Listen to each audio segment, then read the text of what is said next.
Otro de los temas en el ámbito legislativo fue el tratamiento de la situación de la Biblioteca Nacional. Exactamente, porque las autoridades de la educación fueron convocadas al Parlamento y a esta hora está hablando el ministro de Educación y Cultura, José Carlos Maía.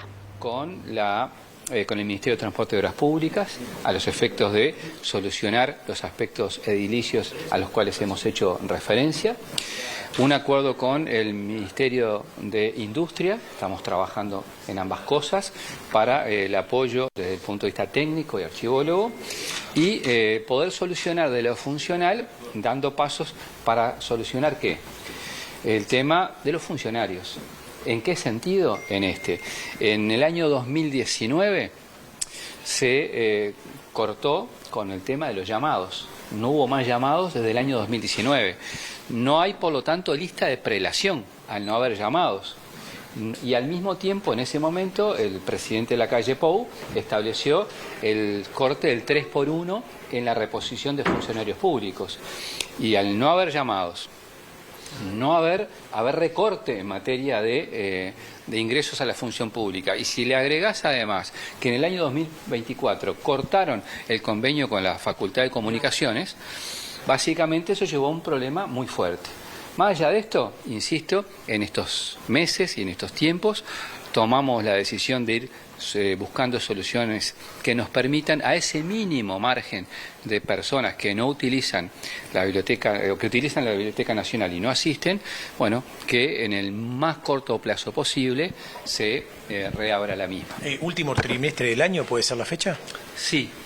El último trimestre del año vamos a volver al estado de situación en cuanto a la apertura, pero con mejoras.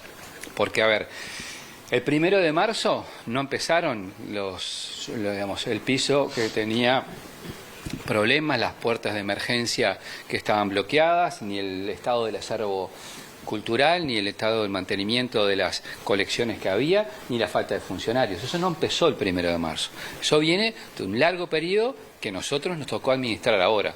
Pero bueno, nos hacemos cargo de lo que nos tocó y tomamos medidas de corto plazo. Junto a ello, obviamente, queremos empezar a pensar en una biblioteca del siglo XXI.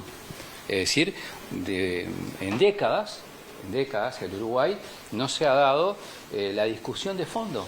Porque si vos tenés un edificio que está ¿dónde ubicado? En 18 de julio, esquina Testa Narvaja, que tiene el lugar de Montevideo privilegiado que tiene todas la universidad y facultades alrededor, que tiene el potencial que tiene.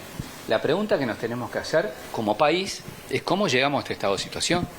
Y por qué no pensar, como sucede en otros lugares del mundo, que haya un espacio donde la usabilidad sea mucho más importante, donde podamos proyectar escuchando a todas las voces que quieren aportar. Hay mucha gente que a partir de este hecho empezó a decir, bueno, yo quiero aportar, quiero poner ideas, quiero hacer propuestas. Entonces, no es cierto que abrió la biblioteca como estaba antes, eso no es verdad.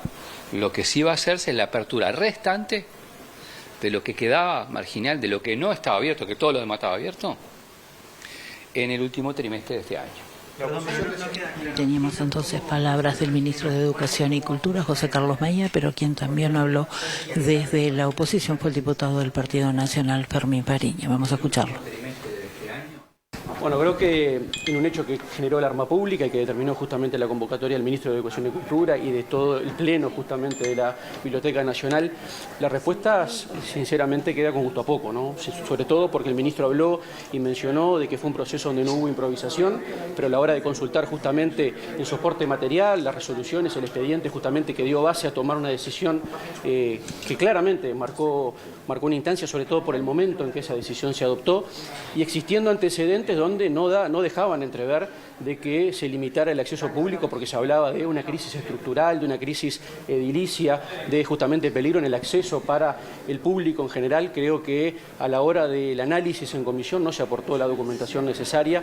Las explicaciones hablan más de un pensamiento futuro en lo que tiene que ver con repensar, en este caso, la Biblioteca Nacional, pero en lo puntual, en lo que tiene que ver con la gravedad de la decisión, sobre todo, queda claro que hubo improvisación. Creo que al ministro le faltó reflejo justamente para anticiparse justamente a los efectos que esto iba a generar, sobre todo teniendo en cuenta que estamos hablando de la Biblioteca Nacional, que estamos hablando de que es el espacio donde no solamente concurre el público, sino que sobre todo hay una actividad a través de investigadores y que es parte también de lo institucional, ¿no? Creo que hay un efecto también de daño institucional, porque no es lógico pensar de que en el mes de marzo, por ejemplo, la propia directora alterna recorría la propia biblioteca, invitaba y convocaba justamente a asistir a la Biblioteca Nacional, y horas después, el 26 de mayo, el día del 209 aniversario de la propia biblioteca, se cierre al público y que nos hablen hoy de que, bueno, se está analizando que para el último trimestre se va a comenzar con rehabilitación parcial de algunos espacios, más allá de que el propio ministro se genera una contradicción de que habla de que solamente el 5% está afectado por este cierre, cuando en los hechos también queda claro de que en las visitas que han realizado otros legisladores no queda en evidencia lo que en su momento se informó.